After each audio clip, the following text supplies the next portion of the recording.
Jangan sombong dengan amalan kita. Karena yang pertama sekali yang akan dilempar masuk ke dalam neraka adalah ustaz, orang berilmu.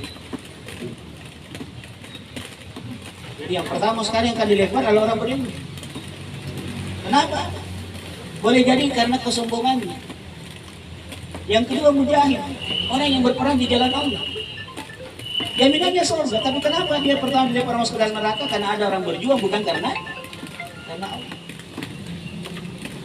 Orang yang suka baca Quran, Bapak dan Ibu, dia katakan kepada Allah, ya Allah, saya mendengar Nabi-Mu mengatakan bahwa siapa yang baca Quran, suka baca Quran, maka kau akan masuk ke dalam surga. Dia berkata, kamu dusta, kau suka baca Quran supaya kamu dikenal sebagai qari. Jadi perbuatan baiknya bukan karena Allah, tapi karena ingin dipuji oleh manusia. Dan yang kedua, Bapak dan Ibu, orang yang hari ini bermaksiat kepada Allah, jangan berputus asa dari rahmat Allah Subhanahu wa taala. Karena itu jangan menghina orang ahli maksiat. Karena boleh jadi dia mati dalam keadaan husnul khatimah. Oleh karena itu, Bapak dan Ibu, kita tidak boleh menghinakan ahli maksiat. Mari kita doakan dia. Waktu saya mengajar di Kekum, Bapak dan Ibu, saya punya anak pengajian rata-rata anak yang pakai anting-anting, ikat rambut, dan rata-rata pakai tato. Kalau saya pergi ceramah di kecamatan, saya bilang, Dek, siapa yang mau nantar saya? Kadang saya diantar 4 motor. Ini suatu ketika kepala sekolah saya, kebetulan dia imam witir di Masjid Raya Bulukumba. Agak tuh itu anak-anak, dia bilang, kenapa tuh itu anak-anak? Masa masuk salah ikat rambut pakai anting-anting? Salah model apa itu? Saya bilang, saya ada Pak Haji, tapi Pak Haji. Jangan kasihan hinakan, karena begini, yang mana bagus Pak Haji, dia masuk salat ikat rambut pakai anting-anting daripada dia lempari rumah batu. Dan subhanallah, ada di antara mereka jadi ustaz.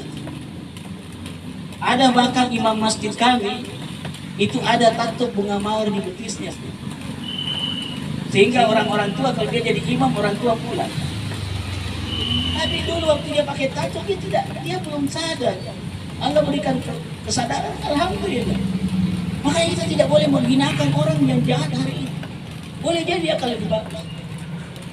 Saya punya mahasiswa binaan dari Unhas DO gara-gara musik. Takdir menghendaki. Pertama, kita beramal sebaik mungkin dan sedapat mungkin kita menyembunyikan amalan-amalan kita. Yang kedua, Bapak dan Ibu, adalah mari kita cerdas di dalam beramal.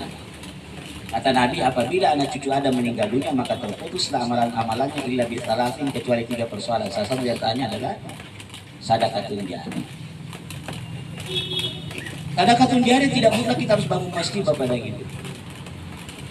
Mungkin ada kita punya tanah 1 meter, kita kasih untuk jalan, orang longgar jalannya, setiap orang lewat senang perasaannya, itu doa bagi kita. Tapi jangan kemudian kita mengusik ketenangan. Kata Nabi, barang siapa yang menyingkirkan duri dari jalan, maka Allah akan berterima kasih kepadanya. Allah akan mengampunkan dosanya dan Allah akan masukkan dia ke dalam surga hanya gara-gara duri. Tapi bagaimana halnya tadi Bapak dan Ibu sekalian, saya minta maaf, bagaimana halnya dengan bapak-bapak dan ibu-ibu yang pasang polisi tidur di depan rumah? Adakah kira-kira yang doakan kita kalau dia lewat di polisi tidur? Nah, sumpah-sumpah gitu, Pak. Saya pernah kasih pergi ceramah di depan di Masjid Ikhtiar Unhas. Sudah salawat di masjid. Usahakan anak kita bisa mengetahui surah Al-Fatihah, bisa menghafal surah Al-Fatihah dari kita. Kenapa? Setiap orang membaca Al-Quran, maka akan dapat 10 pahala tiap hari. Surah Al-Fatihah berapa huruf? Berapa kali dibaca di dalam sehari semalam? Minimal 17 kali.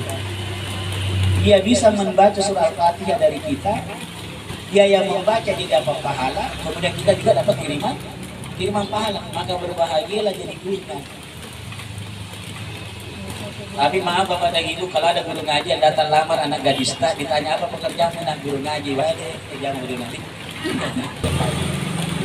Jadi berbahagia kita tak kalah punya anak saya senantiasa Rabbi firli wali walidayya warhamhuma kama rabbayani. Sehingga disebutkan di dalam hadis, Ada orang tua yang mendapatkan kedudukan yang begitu mulia. Sampai dia datang menghadap kepada Allah, ya Allah, setahu saya, waktu saya hidup di dunia, amalanku biasa-biasa saja. Tapi kenapa saya mendapatkan kedudukan yang begitu mulia? Maka Allah berfirman, itu disebabkan karena istighfar anakmu buat.